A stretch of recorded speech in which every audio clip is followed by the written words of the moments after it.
बुलेटिनमध्ये स्वागत। आपण नवी दिल्लीतलीच बातमी बघतोय। सुधीर मुनगंटीवार यांनी केंद्रीय संरक्षण मंत्री राजनाथ सिंग यांची भेट घेतलेली आहे। नवी दिल्लीमध्ये दोन्ही नेत्यांमध्ये चर्चा झाली आहे। विधानसभा निवडणुकीच्या निकालानंतर ही भेट होतीये, त्याला विशेष महत्त्व आहे।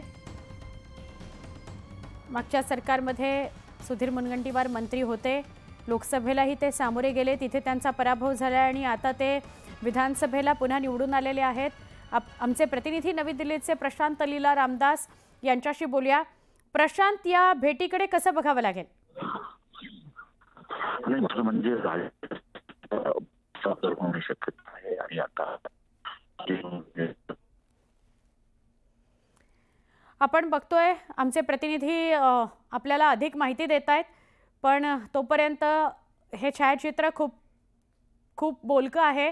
आपण थेट नेते सुधीर मुनगंटीवार यांच्याशीच बोलूया। सुधीर भाऊ, सगळ्यात आधी तर अभिनंदन विजयाबद्दल।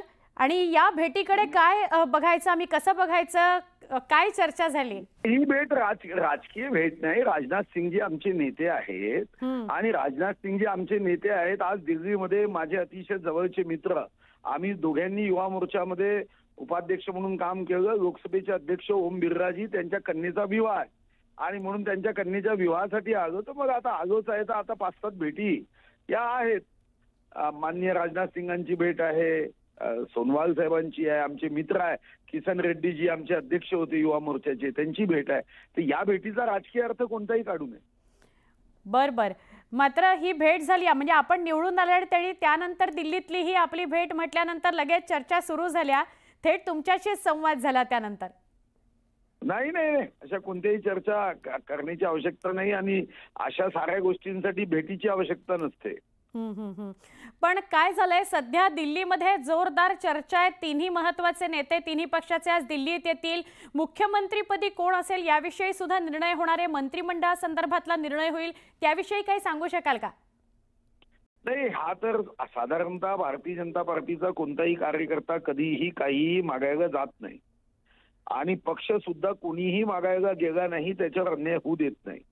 आणि म्हणून मला व्यक्तिगत रीतीने वाटतं की पक्षाचे नेते आणि पार्लमेंटरी बोर्ड कधीही योग्य निर्णय करतील आणि भारतीय जनता पार्टीचा मुख्यमंत्री होईल अशी शक्यता तर निश्चित असणार आहे। पण तुमच्यावर काही मोठी जबाबदारी पडेल अशी शक्यता आहे? असं आहे, मी आत्ताच सांगितलं, आम्ही कोणीही मागायला येत नाही। पक्ष जी जबाबदारी देते ती स्वीकारायची असते, छोटी असेल, मध्यम असेल की मोठी असेल। नाही, तुम्ही मागायला गेलेले नाहीत, पण कळतंय, समजतंय असं आहे की मोठी जबाबदारी तुमच्यावर पडू शकते।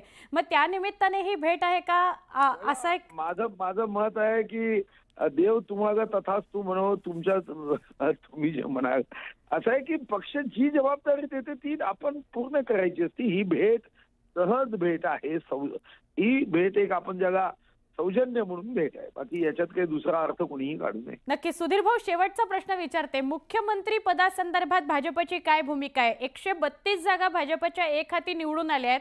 असं असताना आपल्या सगळ्या नेत्यांना, पदाधिकाऱ्यांना वाटतं की 5 वर्ष आपल्याकडे मुख्यमंत्रीपद नव्हतं, आता मात्र आपलीच टर्म आहे, आपलीच म्हणजे आपलाच मुख्यमंत्री असला पाहिजे भाजपचा? नाही, असं वाटणं स्वाभाविकच राहील ना, असं कोणाला वाटणार नाही। अहो, प्रहार पक्षाच्या प्रमुखाला वाटत होतं की आम्ही सरकार बनवू, आमच्याशिवाय सरकार बनत नाही। आम्ही तर राष्ट्रीय पक्ष आहोत, आम्हाला वाटणं काय चूक आहे? बरं, सुधीर भाऊ, खूप आभार। आपण सविस्तरपणे न्यूज 18 लोकमतशी बोललात आणि स्पष्टपणे भेटी संदर्भात सुद्धा बोललात, त्याबद्दल। राजकीय भेट नव्हती राजनाथ सिंग यांच्याशी, मी माझ्या एका कामासाठी दिल्लीत गेलो होतो, त्यामुळे आज दिवसभर मी आमच्या पक्षातल्या वेगवेगळ्या नेत्यांच्या भेटीगाठी घेणार आहे, असं सुधीर भाऊंनी सांगितलंय।